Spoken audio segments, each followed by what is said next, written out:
vlog ng Pasig at sa iNews. Magandang hapon sa inyo. Ako po si Ramil Calicdan. Naghain po ng kandidatura bilang punong barangay ng Barangay Santa Rosa.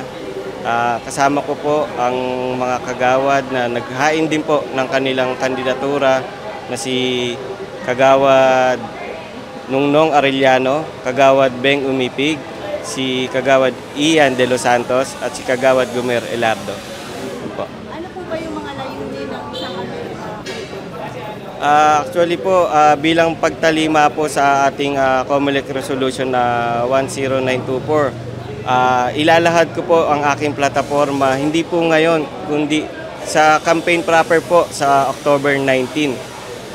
Para po naman maramdaman ng mga bawat kandidato na tayo ay susunod sa pinag-uutos ng COMELEC Resolution number 10924. Yun po. Kaya humingi po ako ng pasensya at hindi ko po masabi ngayon dahil hindi pa po ito yung campaign proper na pwede kong ilahad ang aming mga plataforma. Kasalukuyang kagawad ka ngayon ng Barangay Santa Rosa. No?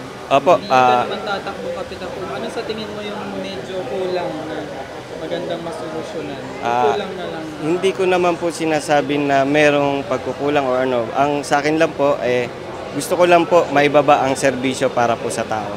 Yun lang po. So message mo sa iyong mga kabarangay? Sa ngayon po, magandang hapon lang po ang aking may message.